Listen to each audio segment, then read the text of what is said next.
Oi pessoal, tudo bem? Eu espero que estejam todos bem. Estamos aqui para mais um estudo do Livro dos Espíritos. Hoje é o capítulo 9 da Lei de Igualdade e o tema é Desigualdade das Riquezas e Riqueza e Miséria como Provas, né? São as questões 808 a 816. Só que antes da gente iniciar o estudo, vamos fazer a nossa prece, tá bem? Então, vamos acalmar o nosso coração, elevar os nossos pensamentos e que Deus, nosso amado Pai, Jesus, nosso irmão e toda espiritualidade amiga, abençoe o nosso estudo de hoje, abençoe cada um de nós, cada trabalho que está sendo feito na Casa do Caminho, que a gente possa absorver mais um aprendizado e levar para as nossas vidas. Que assim possa ser, graças a Deus. Então, vamos iniciar aqui com a questão 808. E aí Kardec pergunta: a desigualdade das riquezas não se originará das faculdades, em virtude da qual uns dispõem de mais meios de adquirir bens do que outros? E aí a espiritualidade responde: sim e não. Da velhacaria e do roubo, o que dizeis? E aí na questão 808A, Kardec diz: mas a riqueza herdada, essa não é fruto de paixões más. E aí a espiritualidade diz: que sabes a esse respeito? Busca a fonte de tal riqueza e verás que nem sempre é pura. Sabes, porventura, se não se originou de uma expoliação ou de uma injustiça? Mesmo, porém, sem falar da origem, que pode ser má, acreditas que a cobiça da riqueza, ainda quando bem adquirida, os desejos secretos de possuí-lo mais depressa possível, sejam sentimentos louváveis? Isso que Deus julga, e eu te asseguro que o seu juízo é mais severo que o dos homens. Aqui, Kardec quer saber se a desigualdade das riquezas não se inicia das faculdades de cada um, que são diferentes. Uns têm mais meios, mais capacidade para conseguir a riqueza, já outros têm menos meios. Ou seja, ele quer saber se a desigualdade das riquezas existe justamente por causa das desigualdades das faculdades. E aí a espiritualidade nos diz que sim e não, né? Ou seja, existem situações que sim possibilitam a riqueza, né? Por exemplo, aquela determinada pessoa tem mais meios de conseguir. Mas quando ele diz o não, também é porque ele sabe que muitas vezes aquela riqueza ela foi adquirida por um meio ilegal, né? Por meios que não vão de acordo com o evangelho, com a lei, com a justiça e com a caridade. Então, muitas vezes essa riqueza, ela não é pura, como ele diz aqui, né? Ele diz: o que sabes a esse respeito? Né? Quando Kardec pergunta da riqueza herdada, a espiritualidade diz, né? Busca a fonte de tal riqueza e verás que nem sempre ela é pura. E aí ele coloca aqui também na questão o sentimento de cobiça, né? Dos desejos secretos que nós temos e que queremos a todo custo conseguir essa riqueza o mais rápido possível. Então, nada disso é agradável a Deus. Esses sentimentos, eles não são louváveis, porque esses sentimentos estão estimulando o orgulho, a vaidade, o poder, né? E, na verdade, acabam nos distanciando de Deus, né? Claro que existem riquezas que são honestas, resultado do nosso esforço, do nosso trabalho, mas a gente precisa prestar atenção em como nós vamos agir após a gente ter essa riqueza. Será que a gente está ajudando a promover as desigualdades sociais, ou nós estamos trabalhando exatamente para diminuir essas desigualdades e assim ajudar o nosso próximo? Aqui na questão 809, Kardec pergunta: aos que mais tarde herdam uma riqueza inicialmente mal adquirida, alguma responsabilidade cabe por esse fato? E aí a espiritualidade responde: é fora de dúvida que não são responsáveis pelo mal que os outros hajam feito, sobretudo se o ignoram, como é possível que aconteça. Mas fica sabendo que muitas vezes a riqueza só vem ter as mãos de um homem para lhe proporcionar ensejo de reparar uma injustiça. Feliz dele, se assim o compreende. Se a fizer em nome daquele que cometeu a injustiça, a ambos será a reparação levada em conta, porquanto não raro é esse último quem a provoca. A questão aqui é sobre o conhecimento dessa riqueza adquirida de uma forma errada, né? Muitas vezes as pessoas herdam essa riqueza e não têm o conhecimento de que ela foi adquirida de uma forma equivocada, de uma forma ilegal. Então, se eles não sabem que essa riqueza é ilegal, não tem como eles serem, de alguma forma, responsabilizados por isso. Mas se souberem dessa condição e não procurar corrigir, não procurar reparar esse erro, aí é diferente. Aí, com certeza, serão responsabilizados por aquele ato. Por exemplo, eu fiquei rica, né? Recebi uma herança de algum parente bem distante. Só que eu fiquei sabendo que a pessoa que me deixou essa herança, ela conquistou ela de uma forma indevida, de uma forma ilegal. Se mesmo eu descobrindo isso, eu desfrutar dessa riqueza e não procurar reparar essa situação, com certeza eu terei também responsabilidade. Eu serei responsabilizada por isso. Por outro lado, se eu reparar, se eu compreender a necessidade de estar de posse daquela riqueza, mas não com o objetivo de gastar tudo por aí individualmente, de forma exclusiva, mas para que eu tenha a oportunidade, né, de reparar a situação.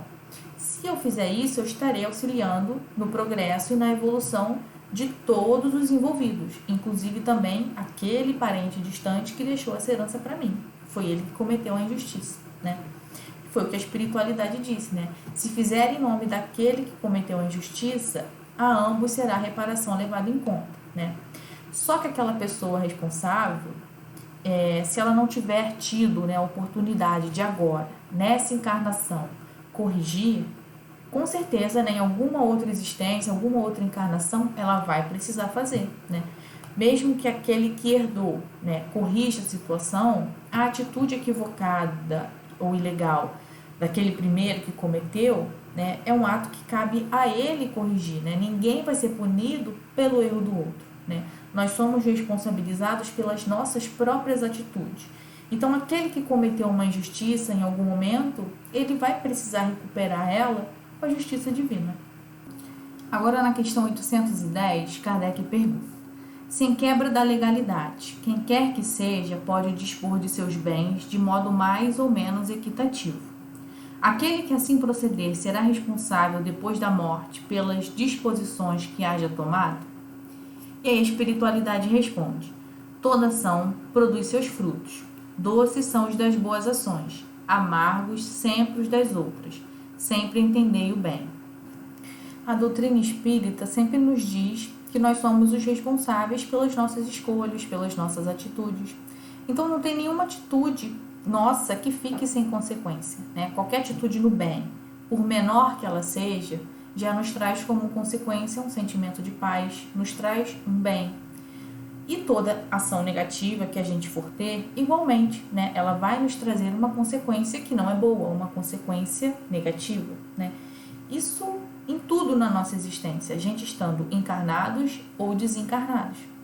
Então a pergunta é: se eu resolver desfrutar dos meus bens de uma forma, né, mais ou menos justa, igualitária, se eu vou ser responsável por isso? E a espiritualidade diz que sim, né, certamente, né, que se eu usar os meus bens com o objetivo de amparar o outro, de aliviar as dores do outro, né, ter aí uma atitude caridosa, ajudar o outro com os seus problemas, né, eu não vou estar ali usando os meus bens de uma forma mais igualitária. Eu não vou estar a partir dessa atitude fazendo a caridade e aliviando a dor do meu irmão. Então, com certeza, eu vou ter mais méritos, eu vou ter uma consequência positiva. Por outro lado, eu poderia desfrutar dos meus bens de uma forma também egoísta, né? Apenas deixando ali para os meus familiares, para o pessoal que tem aí laços de sangue comigo, ali para os meus, para minha família, né? Aquele grupinho ali fechado.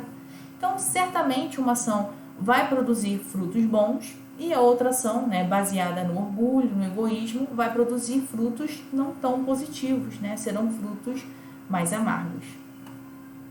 Na questão 811, Kardec pergunta: será possível e já terá existido a igualdade absoluta das riquezas? E aí a espiritualidade responde: não, nem é possível. A isso se opõe a diversidade das faculdades e dos caracteres. E aí na questão 811A, Kardec pergunta: há, no entanto, homens que julgam ser esse o remédio aos males da sociedade. Que pensais a respeito? E a espiritualidade diz: são sistemáticos esses tais, ou ambiciosos, cheios de inveja. Não compreendem que a igualdade com a que sonham seria a curto prazo e desfeita pela força das coisas. Combatei o egoísmo, que é a vossa chaga social, e não corrais atrás de quimeras. A espiritualidade nos mostra que a diversidade das faculdades, que são as nossas habilidades, e dos caracteres, que é a forma de ser de cada indivíduo, de cada espírito, são os responsáveis pela desigualdade que existe entre as riquezas. Mas não é o fato da gente perceber no mundo faculdades diversas e caracteres diversos que a desigualdade absoluta, a pobreza enorme, a pobreza que nós vemos hoje no mundo e a riqueza da forma como nós também vemos no mundo, vai sempre existir, Não é assim. Por isso que a espiritualidade diz que nós devemos combater o egoísmo. Então, por que a diversidade das faculdades e dos caracteres impede a igualdade absoluta? Porque nós convivemos entre espíritos mais evoluídos do que nós e menos evoluídos do que nós, Aqueles mais evoluídos, eles têm mais recursos, são mais inteligentes, têm condições de agir com as riquezas de uma forma muito mais inteligente, com muito mais bom senso do que os que são mais imperfeitos. Então, se toda a riqueza do planeta ela fosse distribuída igualmente, aqueles mais esforçados, mais evoluídos, mais inteligentes, iriam, com aquele valor, fazer prosperar, crescer e em pouco tempo estariam ricos novamente. Já aqueles, menos esforçados, mais imperfeitos, que viveram menos, têm menos faculdades desenvolvidas, ele provavelmente iria perder aquele recurso, iria gastar e em pouco tempo estaria novamente sem o dinheiro. Então, como nós não estamos todos no mesmo grau evolutivo, é natural que tenha essa diversidade de caracteres, e sempre vai acontecer essa vivência, essa comunhão de espíritos em grau de evolução diversos, porque é exatamente isso que faz com que aqueles mais evoluídos sirvam de exemplos para os menos evoluídos e possam aí auxiliar eles nessa caminhada, puxando, atraindo e auxiliando esses atrasados a caminharem.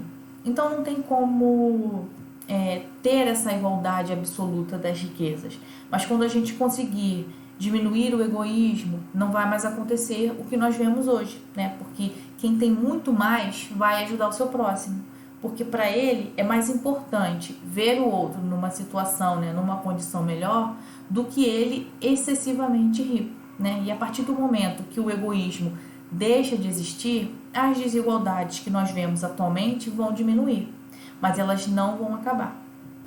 Na questão 812, Kardec pergunta: por não ser possível a igualdade das riquezas, o mesmo se dará com o bem-estar? E aí a espiritualidade responde: não, mas o bem-estar é relativo e todos poderiam dele gozar se entendessem convenientemente, porque o verdadeiro bem-estar consiste em cada um empregar o seu tempo como lhe apraza e não na execução de trabalhos pelos quais nenhum gosto sente. Como cada um tem aptidões diferentes, nenhum trabalho útil ficaria por fazer.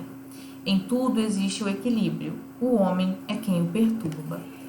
E na questão 812A, Kardec pergunta: será possível que todos se entendam?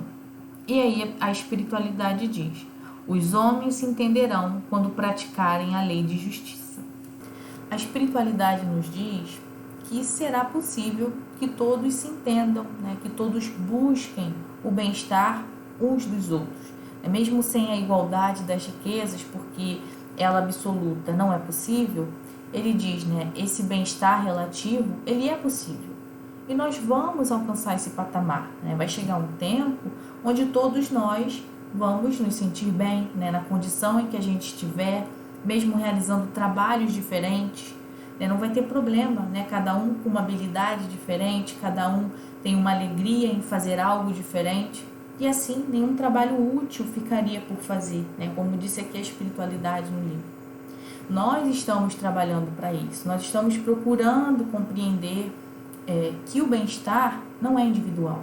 O bem-estar real, verdadeiro, envolve a coletividade, porque quando nós aprendemos sobre o amor, a gente sabe que ele não é egoísta. Como é que eu vou conseguir estar bem, me sentir feliz, viver numa condição de bem-estar se o meu próximo não está bem? Se o meu próximo chora? Se o meu próximo sofre por causa das dificuldades e das dores que ele enfrenta? Como é que eu vou conseguir realmente estar numa condição de bem-estar, de equilíbrio, quando o meu irmão sofre? E aí, nesse momento, que diminui o egoísmo e nasce o amor. Porque eu quero ver ele feliz, porque a felicidade dele também é a minha felicidade. Então, a verdadeira felicidade, ela contagia. E para que nós possamos ser verdadeiramente felizes, nós não conseguimos essa felicidade sozinhos. Nós precisamos ver o nosso irmão feliz. Então, o bem-estar, ele vai sendo alcançado pouco a pouco, à medida que a gente pratica a lei de justiça, a lei de amor, a lei de caridade. E esse bem-estar, ele passa a ser de todos. Mesmo sem a igualdade absoluta das riquezas, o bem-estar será geral. Então, na questão 813, Kardec pergunta: há pessoas que por culpa sua caem na miséria. Nenhuma responsabilidade caberá disso à sociedade? E aí a espiritualidade diz: mas certamente. Já dissemos que a sociedade é muitas vezes a principal culpada de semelhante coisa. Demais, não tem ela que velar pela educação moral dos seus membros? Quase sempre é a má educação que lhes falseia o critério, ao invés de sufocar-lhes as tendências perniciosas. Muitas vezes, em determinadas situações, não tem um único responsável. Não significa que apenas uma única pessoa responda diante da justiça divina, mas todos aqueles que de alguma forma contribuíram para aquele resultado, seja ele um resultado positivo ou negativo, serão beneficiados, se o resultado for positivo, ou serão responsabilizados quando o resultado é negativo. E a justiça divina, ela é perfeita, Ela não apenas sabe dar a responsabilidade a todos os envolvidos, mas também sabe dar na medida exata. Aquele que é mais culpado responde mais do que aquele que tem ou teve menos culpa. A espiritualidade diz: se a sociedade, de alguma forma, tiver contribuído para que uma pessoa caísse em miséria, ou de alguma forma que faltou, ou deixou de dar a educação moral que devia, para que essa pessoa ela pudesse, por si mesma, abafar ali as suas tendências ruins e com isso crescer e evoluir, ela vai ter uma responsabilidade. Ué, mas como assim, Toda a sociedade vai ser responsabilizada? Então, existem erros que são cometidos por grupos de pessoas. Nem todos os erros são cometidos por uma única pessoa individualmente. Há pessoas que erram, há famílias que erram, há povos que erram, há sociedades que erram. E aí, quando um determinado erro é cometido em conjunto, muitas vezes essas pessoas no futuro irão ser responsabilizadas também em conjunto. E aí é o que a gente conhece como resgate coletivo.